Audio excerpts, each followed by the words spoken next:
There's a strange truth most men learn too late. The most important messages a woman sends are the ones she never puts into words. Desire rarely announces itself. It leaks. It shows up in timing, in pauses, in the way a room suddenly feels charged when nothing obvious has changed. Have you ever noticed how the moment she says, "I'm fine," the air says something else entirely? That's because attraction doesn't live in conversation. It lives in the nervous system, in anticipation, in restraint, in what is deliberately left unspoken. In the late 1950s, psychologist Leon Festinger uncovered the gap between what people claim to want and what their emotions actually pursue. That gap is where desire is born and where most men lose their footing. They focus on what's said.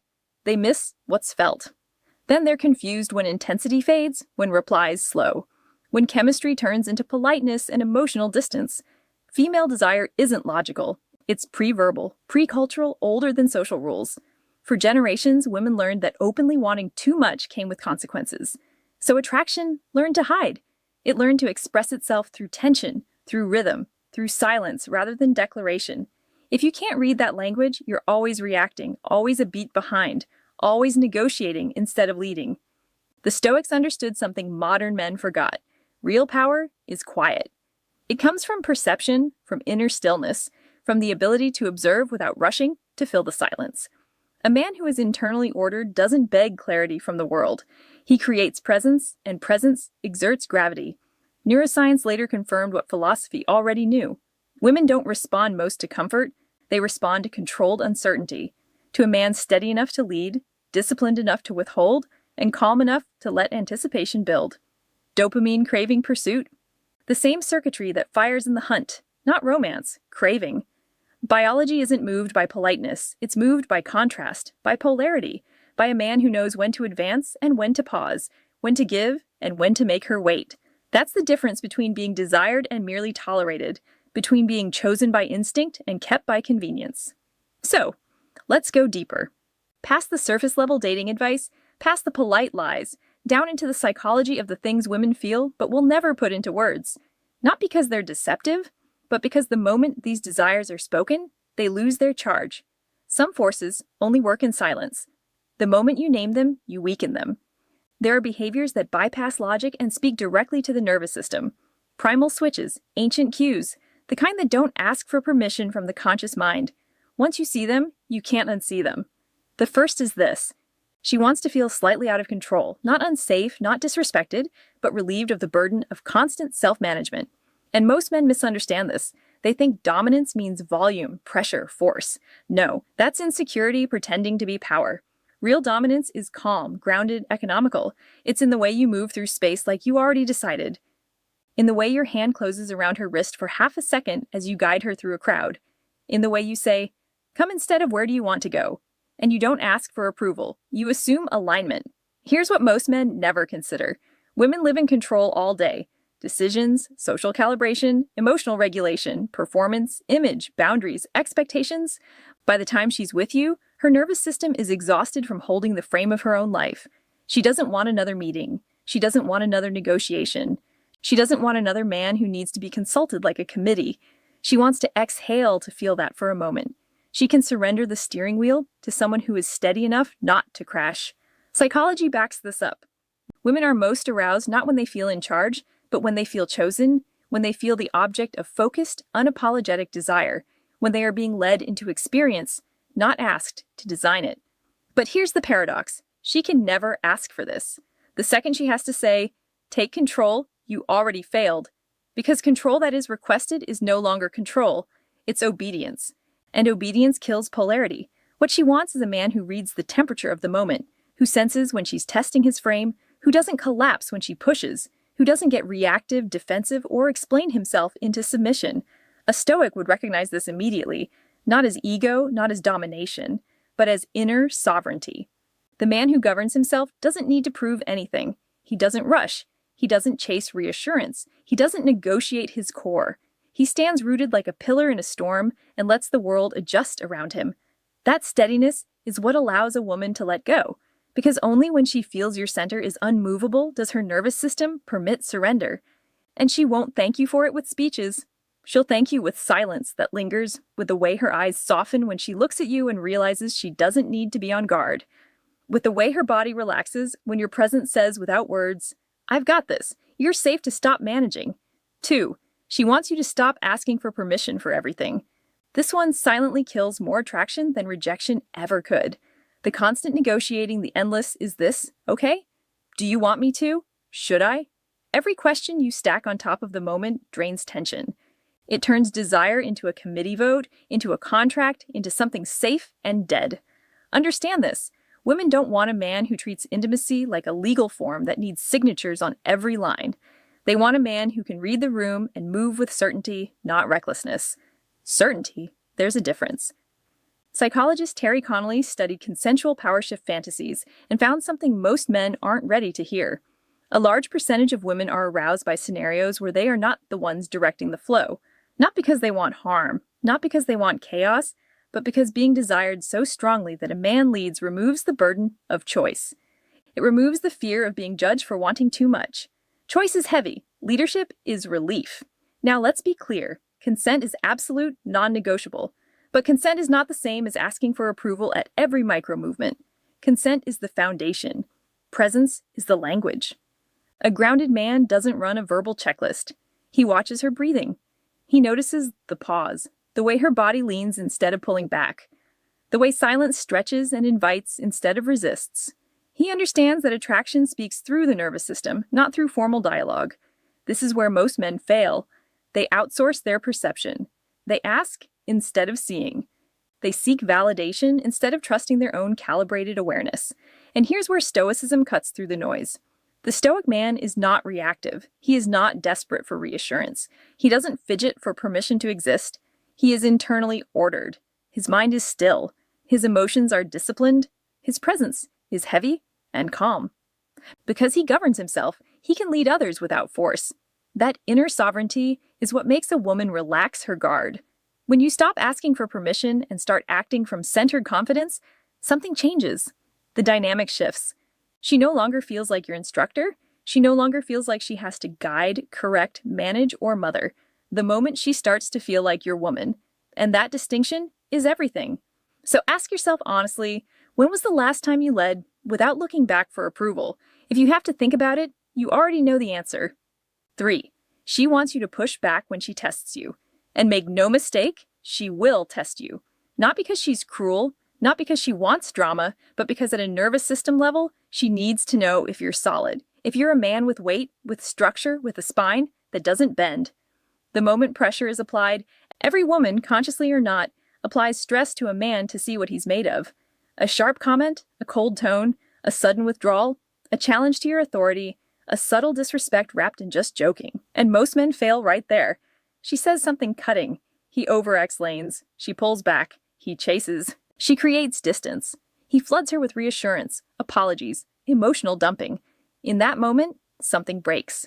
Not on the surface. Deep primitive in the part of her brain that asks one brutal question. If he folds this easily with me, what happens when life hits him for real? John Gottman's research showed that stable couples aren't the ones without conflict. They're the ones where both partners hold their identity during conflict, where tension doesn't erase the man, where disagreement doesn't dissolve his center. Because when she tests you, she's not trying to win an argument. She's trying to see if you disappear. If you abandon your frame to keep her comfortable, if you sacrifice your truth for approval, if your masculinity is conditional on her mood, and if you do, she may stay, but she will never feel safe. Because safety to the female nervous system doesn't come from softness, it comes from stability under pressure. Here the Stoics were ruthless in their clarity. The untrained man reacts. The disciplined man remains not cold, not detached, rooted like a mountain in a storm. Wind can scream, rain can fall, lightning can strike.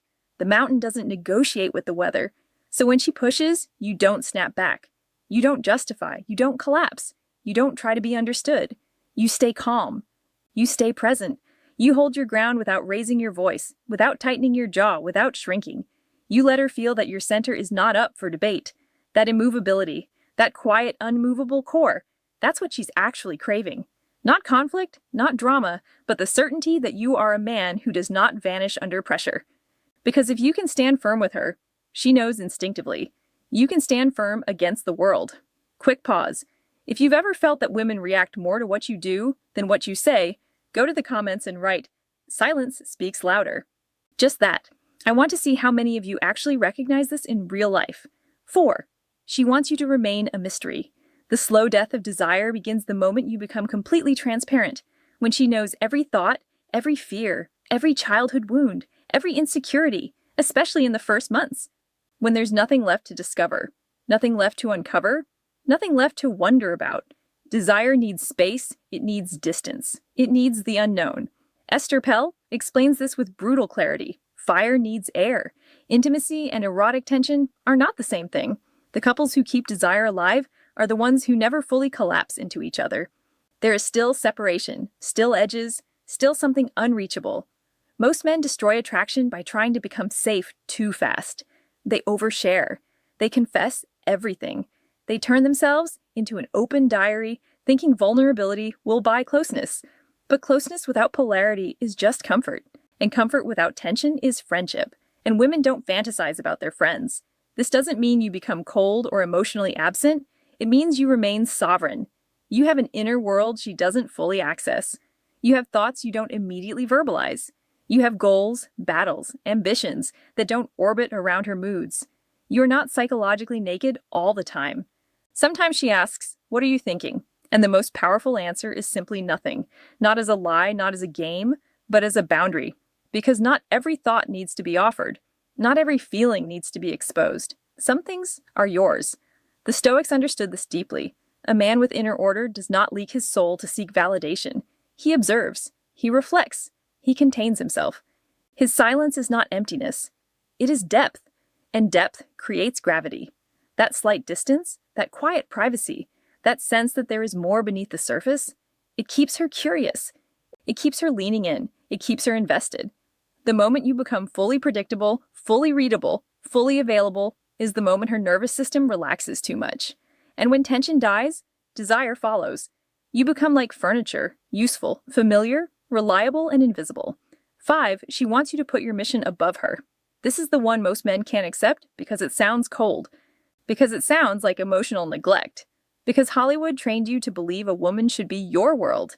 That lie has destroyed more masculine polarity than any rejection ever could. Women say they want your time, your attention, your constant availability. What their nervous system actually responds to is a man who has something bigger than them pulling him forward.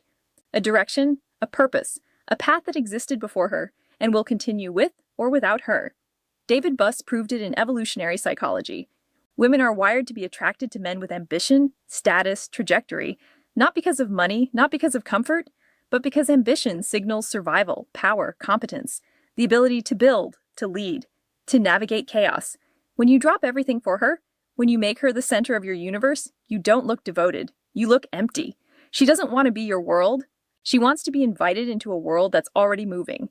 This is why men who are too available, too fast, too eager lose attraction. They collapse their entire identity into the relationship. They shrink themselves to orbit her. And women are not attracted to orbiting men. They are attracted to expansion, to momentum, to a man in motion. When you tell her calmly, "I can't see you tonight. I've got work to finish," something shifts, not resentment, respect. Because now your time has weight. Now your presence is not guaranteed. Now she feels she has to qualify for access instead of assuming it. And that reverses the entire power dynamic. She starts investing. She starts wondering if she's doing enough. She starts leaning in. That's not manipulation. That's biology responding to value and scarcity.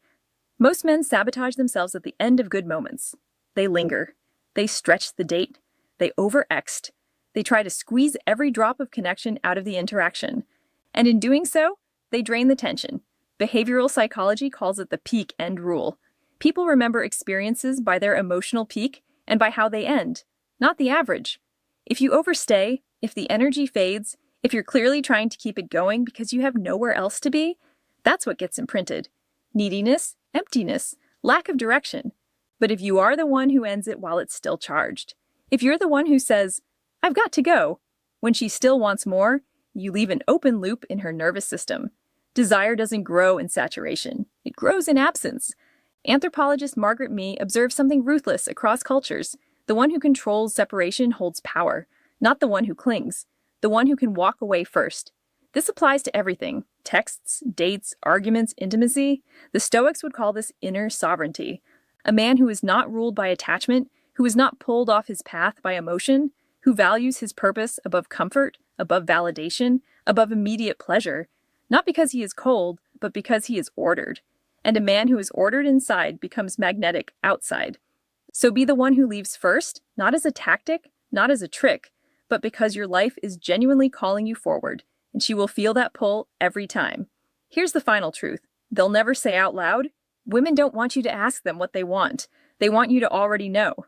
Not because they're childish, not because they enjoy confusion, but because the man who has to ask is the man who hasn't yet developed perception. And perception is the real currency of attraction. You can't negotiate desire. You can't logic someone into craving you. You can't explain your way into being wanted. Attraction doesn't respond to arguments. It responds to embodiment. Most men are terrified of making the wrong move, so they make the worst move of all. They make no move. They become safe, predictable, over-calibrated, a version of a man that no one could criticize and no one feels drawn to. They smooth out every edge. They filter every impulse. They ask instead of sense. They wait instead of lead. And in doing so, they kill the very tension that creates desire. Because desire is born from polarity, from risk, from a man who is willing to stand in uncertainty without collapsing. A man who doesn't need consensus to act. A man who doesn't need reassurance to move. A man who doesn't ask the room who he's allowed to be. Every principle you've heard here requires something most men avoid: the willingness to stop performing and start being, to stop seeking validation and start generating gravity, to stop trying to be chosen and start choosing. The men who get this don't walk around loud. They don't posture. They don't perform dominance. They carry a quiet certainty, a settled core, an internal order. The Stoics called this ruling the inner citadel, a man who is not at war with himself. A man whose emotions are trained, whose desires are disciplined, whose presence is grounded. And that inner structure leaks into everything. How he walks, how he speaks, how he pauses, how he looks at a woman without needing anything from her. Not arrogance, not bravado, certainty. And certainty is rare. In a world full of men asking for permission to exist, the one who doesn't becomes instantly noticeable, instantly heavier, instantly unforgettable. She will never explain this to you. She can't. The moment it has to be verbalized, it loses its power. The moment it becomes a request, it stops being desire. But now you've seen the pattern. What you do with it is on you. You can dismiss it. You can rationalize it. You can tell yourself it's not true because it clashes with what you were taught. Or you can accept that attraction operates on a level most men never train themselves to perceive, and you can start living in alignment with that reality. The choice has always been yours. She's just been waiting to see if you were the kind of man who could make it. Before you go, I want you to do one thing. If any of these dirty truths about female desire matched what you've seen in real life, go to the comments and write, "She feels it. She never says it." Just that line. I want to see how many of you have actually lived this, not just heard it. And now, if this video opened your eyes to how attraction really works beneath the surface, the next one on your screen goes even deeper into the psychology of power, desire, and the Stoic mindset that makes a man unshakable. Click the video that's appearing now and continue the journey. Make sure you're subscribed, hit the like button if this resonated with you, and stay sharp. This is the kind of knowledge most men never